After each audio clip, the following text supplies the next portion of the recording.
Sophia इस तरह की कम्युनल पॉलिटिक्स टीवी पे करना बंद कीजिए आप लोग। हिंदू को कम्युनल कहना बंद कर दीजिए ना। कौन कम्युनल है वो जनता जानती है।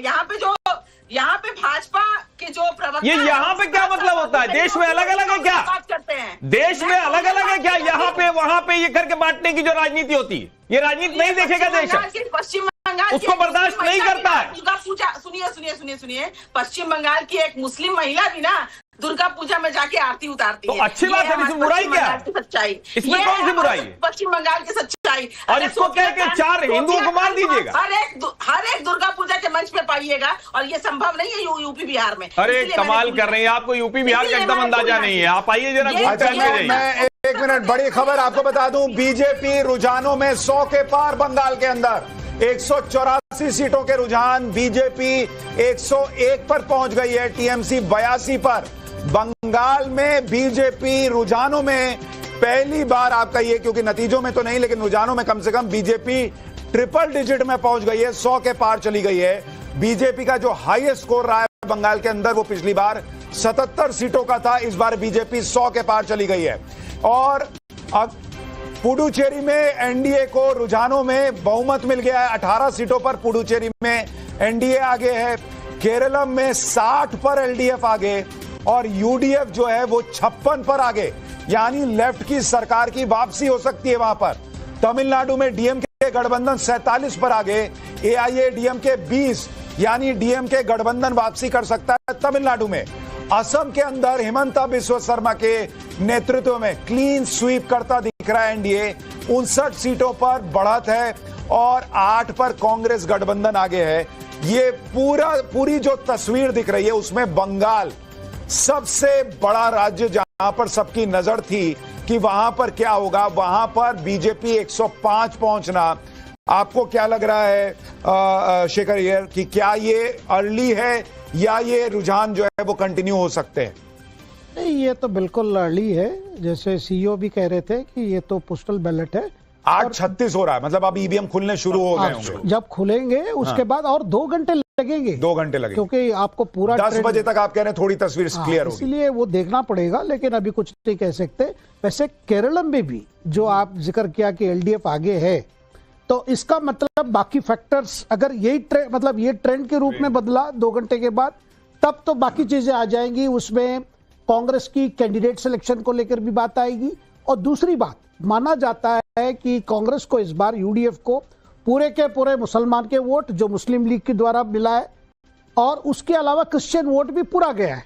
लेकिन जो पहले से एक ही लग रहा था कि क्योंकि नॉर्थ केरलम में पूरी मुस्लिम वोट यूडीएफ पे लग गया, इसलिए दक्षिण केरलम में यानी सेंट्रल केरलम में और साउथ केरलम में क्रिश्चियन वोट में एक प्रकार से ये हो, क्योंकि उधर अगर ज्यादा ये हो जाता है, क्योंकि देखिए केरल में केवल हिंदू मुसलमान की बात नहीं है, वहां पे क्रिश्चियन फैक्टर भी बड़ी फैक्टर है।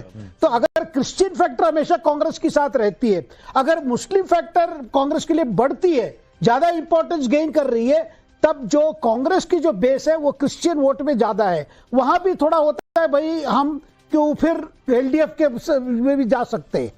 और जो हिंदू वोट है वो तो अभी इस बार इस चुनाव में आप देखेंगे तीनों उसमें दावेदार है। तो कांग्रेस भी है, यूडीएफ यानी कांग्रेस भी है, लेफ्ट भी है और बीजेपी भी है।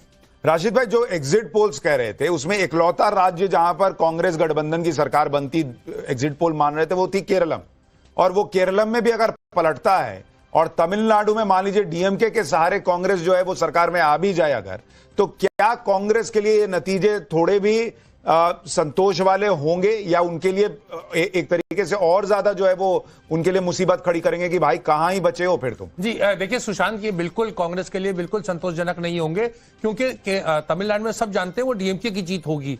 और असम में आप देखिए ये अभी शुरुआती रुझान है, लेकिन बहुत डिफरेंस आ रहा है। और केरल के बहुत ही ज्यादा केरल में कांग्रेस के लिए चिंता की बात है, क्योंकि अगर अब की तीसरी बार नहीं जीते तो ये कांग्रेस और राहुल गांधी, प्रियंका गांधी सब वहां का उनका एक अपने आप को केरल की वो कर्मभूमि बताते हैं, तो बहुत बड़ा एक प्रश्न चिन्ह उठेगा। कांग्रेस क्या केरल में चुनाव नहीं जीत सकते, तो इसका मतलब कहीं कांग्रेस चुनाव नहीं जीत सकती। तो इसलिए मुझे लगता है कि वहां बहुत ही करो और मरो की स्थिति है, और ये जो शुरुआती रुझान है ये भी कांग्रेस के लिए बहुत ही निराशाजनक है।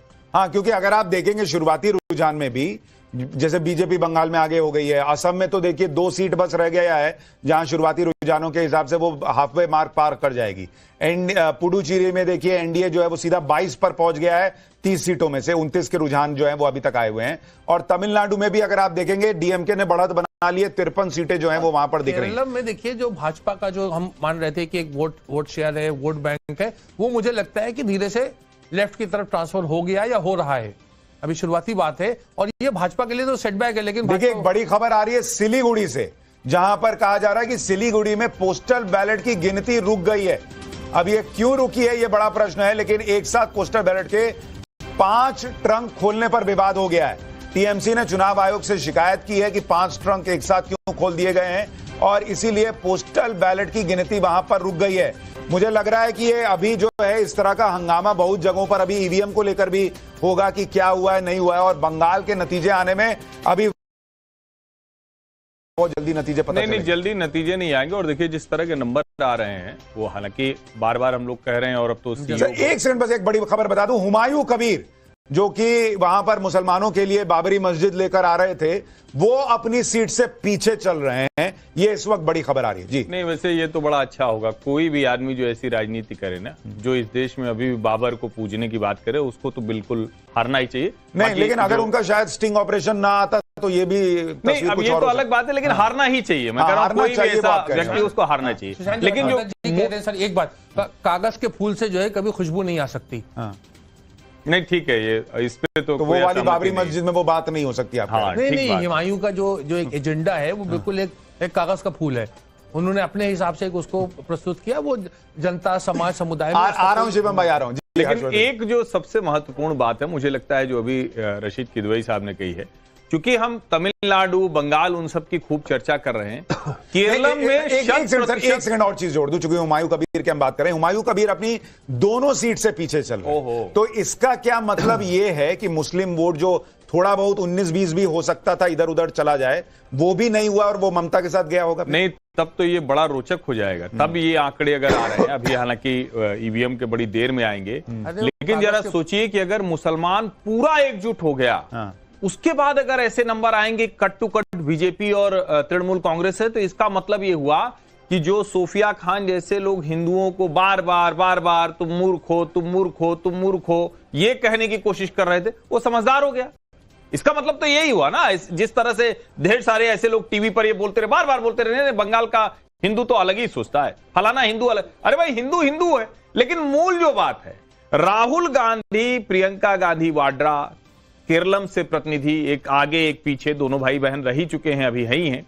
सवाल यह है कि 2 सांसद जहां केरलम के पास है, वायनाड वाले, वहां से भी अगर हारे तो ये सचमुच चिंता की बात है, क्योंकि केरलम अकेला राज्य जो पहले तो जो हर बार होता था कि पलट जाता था, वो पिछली बार नहीं हुआ। तो इस बार कहा जा रहा था कि राहुल गांधी की लाख कोशिशों के बावजूद कांग्रेस जीत जाएगी।